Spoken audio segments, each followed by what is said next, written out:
Greetings and welcome to LDRS 341 Strategic Planning and Forecasting. My name is Renato Almanzor and I will be the instructor for this course. Actually, what I like to share with people when I enter spaces with them is that my full name is Dr. Renato Patrick Insiel Inamangan Almanzor Jr. And it is fine if you call me Dr. Almanzor or Renato.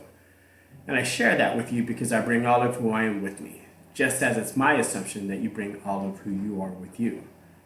And when we're talking about strategic planning or even in leadership studies, it's my assumption and belief that in order for us to truly be effective and successful, we need to bring all of ourselves into our spaces. And so I'm bringing that, and I'm assuming you're bringing that of yourself. And that means we don't check any parts of ourselves at the door. We don't check our heritage, our culture, our languages, our background, and all of those things are something from which we can draw from to be successful and to benefit from truly. Just a little bit more about me. I have such a love of learning. I've always wanted to change the world, and I thought I'd want to change the world 1% at a time. So after I graduated high school, being the first in my family to go to college, I changed my major 4 times, thinking I could change the world from first math to music to art, then drama, and ended up in psychology. And from there, I decided to get a counseling degree, a master's in counseling, thinking I could truly change 1% at a time with a little bit of a background. And from there, being the first in my family, again, to leave our hometown of Vallejo, California, there was a lot that I was still learning and I was still wanting to represent. But I realized at that time that changing the world 1% at a time was taking way too long. So I went on and got a doctorate in organizational psychology. And I've taught for a number of years since 1998 when I actually graduated and got my doctorate. And what I do now in a lot of ways is really convey so much of my passion for changing and helping and supporting people.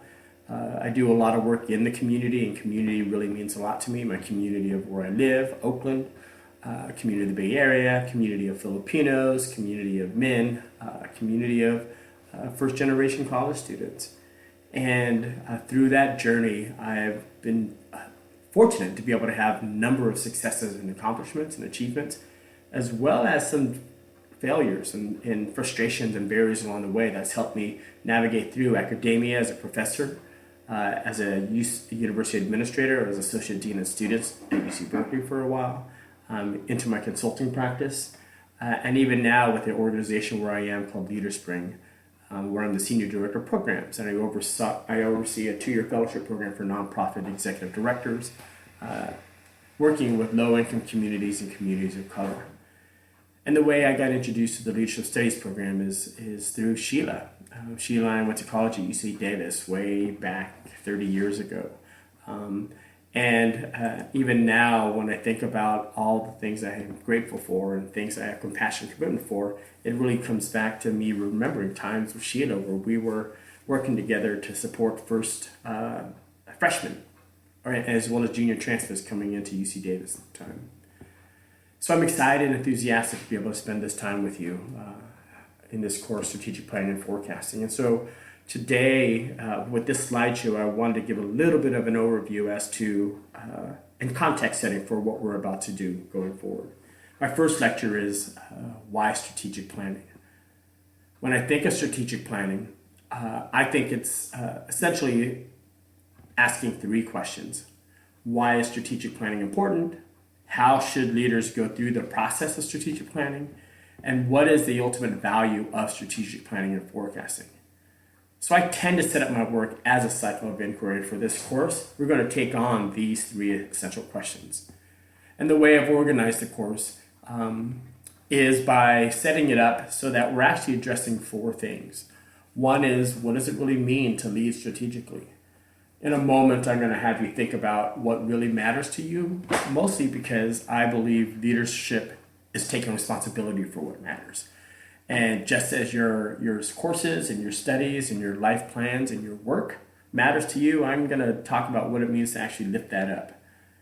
I'm also going to talk about the levels of strategy, specifically as well, talking about stakeholders and doing a SWOT analysis. SWOT stands for strengths, weaknesses, opportunities, and threats. And then execution. What does it really mean to lead and manage change? Oftentimes, the strategic planning process is really set up as 5 basic steps, and it's these, right? And Gary Dessler talks a lot about that, where he says that it's step one, the management answers the questions, who are we now? By determining the domain or businesses it is in at present in terms of 4 things like product scope, integration, geographic coverage, and differential advantage. Product scope is a range of products or services, for example, auto industry. Integration has to do with purchasing and working horizontal as well as vertical setting up of the structures. Geographic often refers to are we covering the New York area, the East Coast, or across the world. The New York Times, for example, is in the East Coast, but they cover the world. Wall Street Journal is throughout the U.S., and they cover specifically finances. Being able to differentiate is an advantage in competitive strength and that an organizational stresses. The step 2, management tries to identify the environment, the opportunities and threats, the SWOT. And they ask often, what are the political, social, and economic trends? What are the market trends? What are product and or technological changes that we can anticipate? And who are our competitors? Step 3, the management or leadership analyzes organizations' operational, financial, and managerial strengths, and what are the competitive edges. And step 4 is really about developing alternatives to analyze each in light of the organization's strengths and weaknesses, as well as those external opportunities and threats.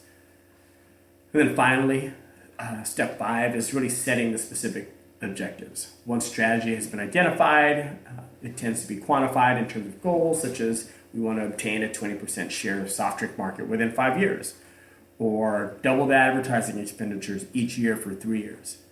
With these specific goals as targets, short-term plans can be developed that specify how the goals will be attained and what each department must do to contribute to their attainment. But before we really go into these quote-unquote typical steps, you should know that I'm going to also offer alternative ways of thinking about strategic planning. And alternative not just to say that there are different ways, but really ways of knowing. I'm the kind of person who is often raising questions about ontology and epistemology. And ontology is really the study of being, of study of reality. And epistemology is how do we know what is and is not real. And so to set the context for our strategic planning, I wanted to take you a little bit through a journey of organization theory. Because I do believe how we know sets up what we think is or is not strategic. Much of organization theory has taken place since the turn of the century, or the previous century. And what I'm presenting here is a way to understand and organize how do we explore what we know, what theories exist, and what theories influence the way we understand organizations.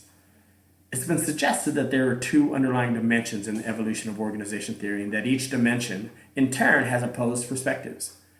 The first dimension reflects organizations as systems.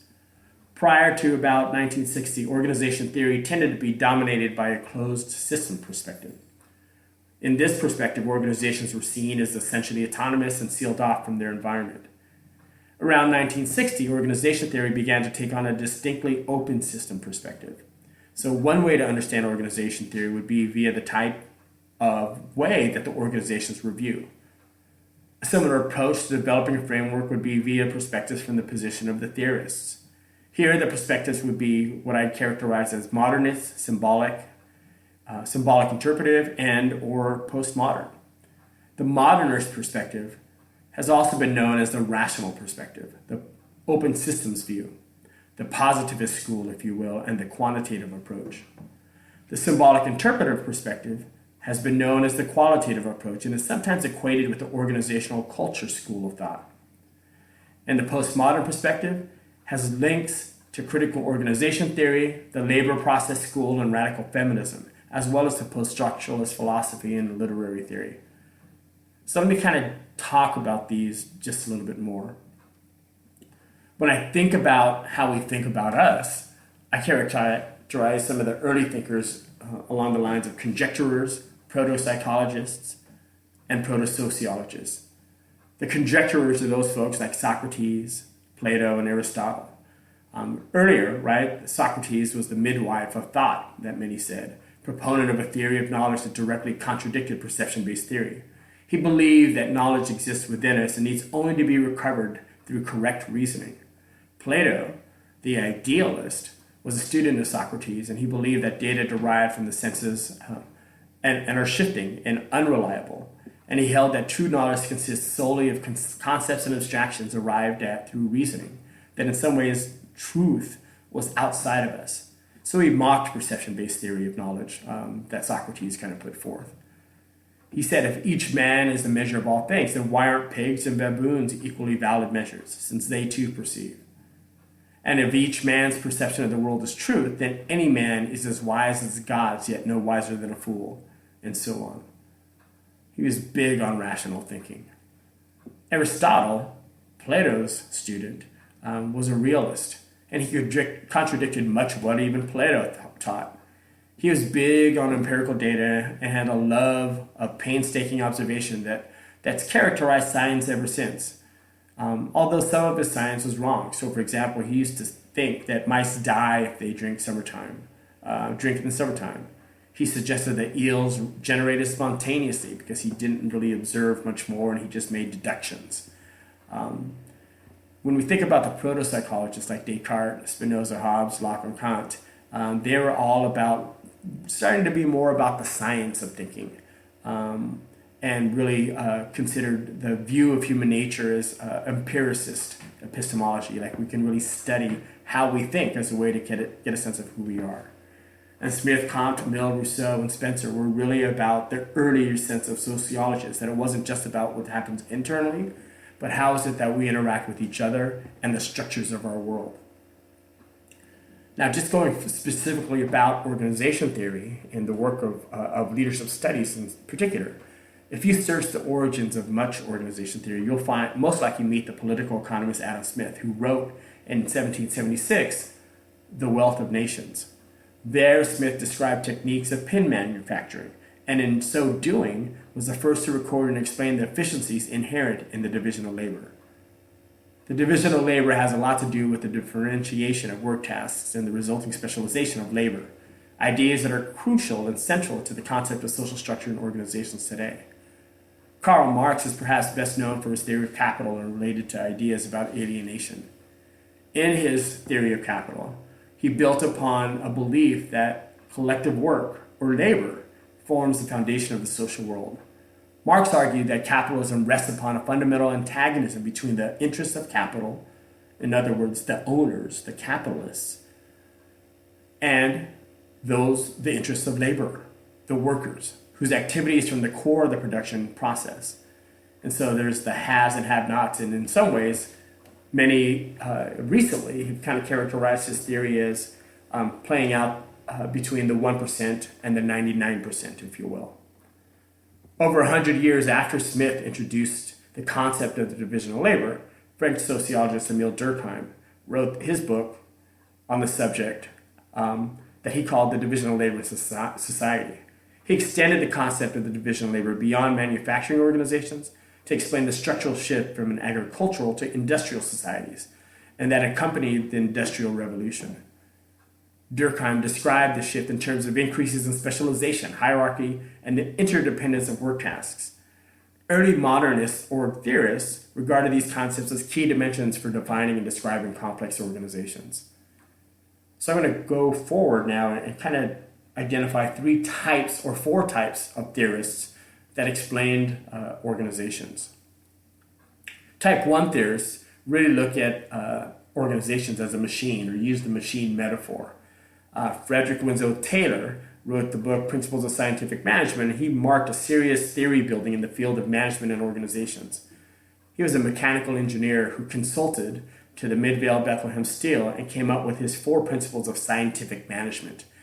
And this was to do what he characterized as significantly increased productivity. His 4 principles were these: replace rule of thumb methods for determining each element of a worker's job with scientific determination. Number 2, scientifically select and train workers. Number 3, cooperation of management and labor to accomplish work objectives in accordance with a scientific method. And then number 4, a more equal division of responsibility between managers and workers. with the former doing the planning and supervision, and the latter doing the execution. Of course, the challenges of some of what he was proposing were really the earlier principles of eugenics, which also led to the earlier Alpha Army test, which was the genesis of the Stanford Binet IQ test. Back then, around the 1900s, Taylor went so far as to say you could tell who should be managers and who should be the workers based on the measurements, the scientific measurements of people's noses and heads, and even lips. And he suggested in some ways that you could tell who should be in charge and who should just be executing. So you can probably infer some of the problems with that. Henry Fayol in France around 1916 created his principles of organization. Fayol wrote based on his years of experience as a practicing executive. He sought to develop general principles applicable to all managers at all levels of the organization and to describe the functions a manager should perform. Taylor, in Scientific Management, focused on the lowest level, like the supervisor-employee, where Fayol proposed 14 principles that he argued were universally accepted and really taught in schools and universities and should include all levels of executive management. Weber and bureaucracy. I'm going to talk quite a bit about that a little bit later, but all that to say, many felt that Weber was an advocate, a proponent of bureaucracy, but really, if you read his work, he studied bureaucracy and understood what were the key elements and tenets of bureaucracy, but he also argued that bureaucracy was like an iron cage, and if we were going to form ourselves around a bureaucracy, that we would be putting people into machines rather than really acknowledging their humanity. So although he studied it and he explained it, it was really meant to explain it as something that we should not do. Ralph Davis in 1928 wrote a book called The Principles of Factory Organization, and that's where he introduced rational planning perspective, where he proposed that structure of an organization was a logical outcome of the organization's objectives. The primary objective in business firm is economic service, which included economic value. So he started putting the value of money above the value of people. Sorry about that drum roll. A case example of type 1 is really the idea of goal attainment.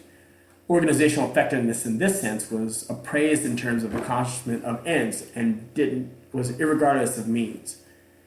And popular criteria included things like profit maximization, winning the game, and bringing the enemy to surrender. The second type of theorists I want to describe or share with you are those of human relations.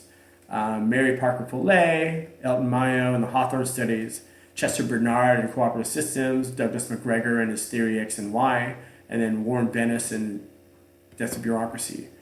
I'm going a little bit on, but I'll cut it a little bit shorter and essentially say that Mary Parker Follet, for example, was a situationist. And she was teaching folks to depersonalize the structures and authority, but really unite people and all concerned around the study of the situation. And that it was important to discover the law of the situation and obey that. She argued for a participatory leadership style where employees and employers cooperated to assess the situation and decided from that who should do what and how it should be done and what actually is the it that should be done. And the Hawthorne Studies, real briefly, was the idea that they were trying to understand the conditions of the workplace. And they did things like check the illumination levels of the company in Western Electric. And what they found is that work increased whether you made it more brighter or dimmer. And what they later found was it wasn't so much the lighting as much as that the workers knew that they were being paid attention to. And so it really started introducing the idea that people mattered to people when understanding work. An example of this case is strategic constituencies approach, right? The idea that really how do you tell effectiveness is based on the people's experience. Like, is the worker satisfied? Is the employer satisfied? Or the customer satisfied? And criteria is contingent upon identifying who are those most critical entities. The type 3 theorists in organization theory, the history, could be described as the organism. And it was here that they started talking not just about a closed system, with people within this closed system of the organization, but they started looking at the relationship between the people in the organization and the organization with respect to its environment. It was also known as the contingency approach. Herbert Simon, for example, argued that organization theory needed to go beyond superficial and oversimplified principles to a study of conditions under which competing principles were applicable. Daniel Katz and Robert Kahn, in their Social Psychology of Organization, promoted open systems perspective to organizational theory.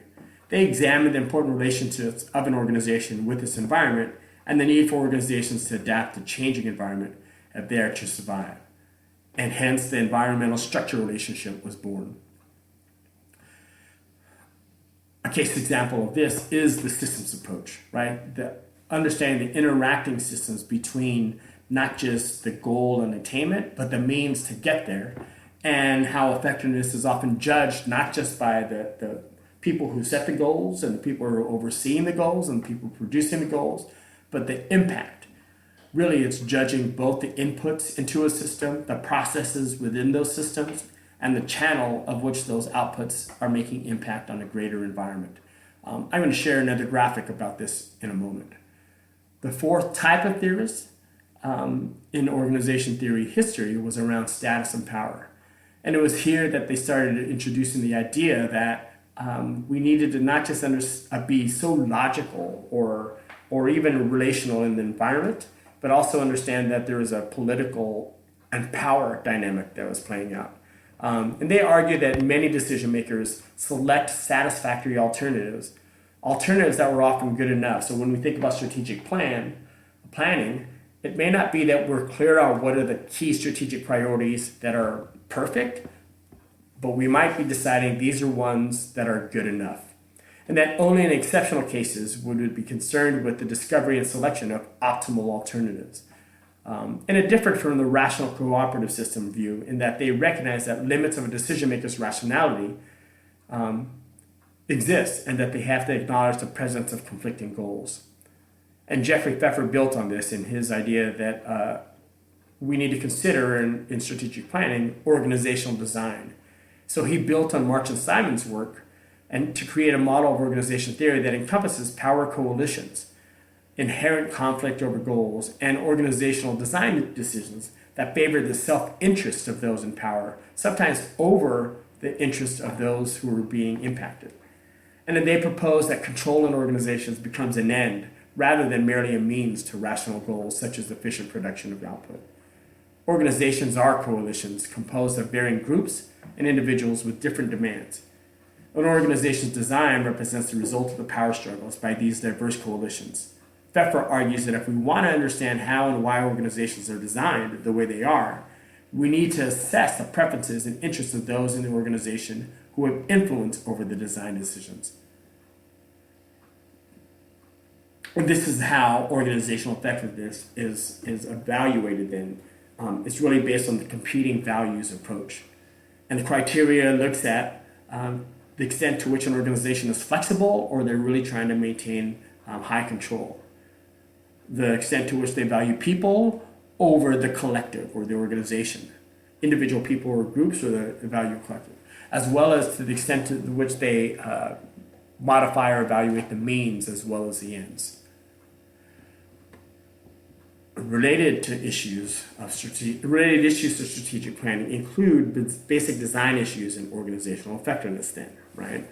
So we're going to touch upon many of these in the course, but these are things that hopefully you've already touched upon in other classes or will be touching upon them going forward. But when I think about basic design issues, I think we're trying to answer 4 questions. How are activities coordinated? Who makes decisions? How are employee activities monitored? And what are the effects of status and power? When we think about how our activities coordinated, we have to raise the question, are they differentiated or integrated? And when we think about who makes decisions, we need to think about whether decisions are centralized or decentralized. And when we think about the monitoring of employees' work and activities, are we doing that by standardizing their practices or allowing folks to be flexible and mutually adjusting their practices. And of course, when we think about the status of power, we need to think about the formal organizational structure as well as informal organizational affinity groups. So I referenced Katz-Kahn a little bit before, and a lot of what we're going to be talking about in this class. And I encourage you to take a look at the first chapter in the book that we're reading and think about these things. So much of strategic planning is really saying, where are we today? And how do we better align our input, throughput, and output? When we think about input, we are talking about the external environment, the resources that we might be able to bring in. Our resources include everything from human, as well as financial, as well as technological. But input, I think, also includes history. And based on understanding that, it's when we determine our strategy. How will we then use our informal and formal organization arrangement, individual people, and have them do specific work? And ideally, that's the mission. When I think about mission, it's the tasks and the principles that we actually practice. All towards a vision, right? So what are the specific products, the way our organization wants to be, the groups, as well as the individual impact. And all of those are underlined by values and feedback. So later, I'll be checking for questions and comments and reflections on this presentation. So definitely go ahead and post those, and I will respond to them within 24 hours. But before I close this, I wanted to kind of bring it home a little bit and say that I'm asking a lot of you as we go through this course. And a lot of what I'm asking you to do is for you to align this course to your POP. And that assumes that it begins with you saying, this is what matters to me. What I often do when I work with my coaching clients, when I do executive coaching or even management consulting, I always start with asking them, for whom and what do you have love and gratitude? And have them jot that out. And they don't always have to share that with me, but I think it's important for us to kind of name those and articulate those for ourselves. I also ask, for whom and what do you have compassion and commitment? So I'd like you to do that for yourself as well. And this is why I do that. So for me, this is truly what matters. And I mentioned earlier that my definition of leadership is taking responsibility for what matters. And if you look at those things that you jot down on your lists, would others be able to say, yes, I could tell that so-and-so has love and gratitude for those folks because of how they've been acting. I can tell that this is something that you have compassion and commitment for, based on your behaviors, based on the work that you do. Leadership is taking responsibility for what matters. For whom and what do I have love and gratitude? It's definitely for my family, my partner, my sons, my parents, my brothers. And I'm grateful for the experiences that I've had to be able to accomplish getting a doctorate, the career that I've had helping thousands of people over the years, the many successes I've had to transform organizations and communities, as well as the failures that helped me learn from some spectacular failures, learn from some of those hardships and barriers. And as a result of that, for whom and what do I have compassion and commitment? I've already shared that as I work with leaders and organizations serving low-income communities and communities of color. So I may not be doing the work specifically in the communities, but I know where I do my best work, and that's by helping those leaders and organizations. And so if you struggle with coming up with a list for these, that's okay. We'll get to that. But for now, I think it's important to go through this course having something for whom and what you have love and gratitude, and something for whom and what you have compassion and commitment. If you don't, borrow mine for now, and until you really are able to articulate your own, because that's what we're trying to transform. And then finally, what I want to share with you again is that our capacity to address our toughest social challenges depends on our willingness to admit we are a part of, rather than apart from, the woundedness of our world. Adam Kahane said that in his book, Power and Love, A Theory of Justice. I offer this vow for mindful activists that I got from one of my mentors, Musha Patricia Keda, my spiritual teacher. And working on this degree in leadership studies, you've done half the hardest part of your work, which is to get to this point. And in some ways, declaring what matters in some of your earlier classes and moving through the courses with what I'm assuming is excellence and doing your best. The other half now is to dig deep toward aligning your vision and those things you feel passionate with the conditions so that you can continue to foster that for yourself and for others. In other words, strategic planning and forecasting is really about creating organizational designs and structures where we can truly be wholehearted and do our best work. But I think the key is to recognize that we're going to have challenges along the way. And in doing so, we have to make a commitment to practice self-care, healing, joy, and gratitude. So I invite you to take this vow. You don't need to share it with me or share it with another. And even if you can't do it now, I encourage you to at least hold on to this slide as you think about what it means to go through this. So I look forward to interact with you over the week and over the next 8 weeks. But thank you for taking this in now, and go forth and do your reading. Let's participate in discussions, and I look forward to receiving your first reflection paper on Sunday.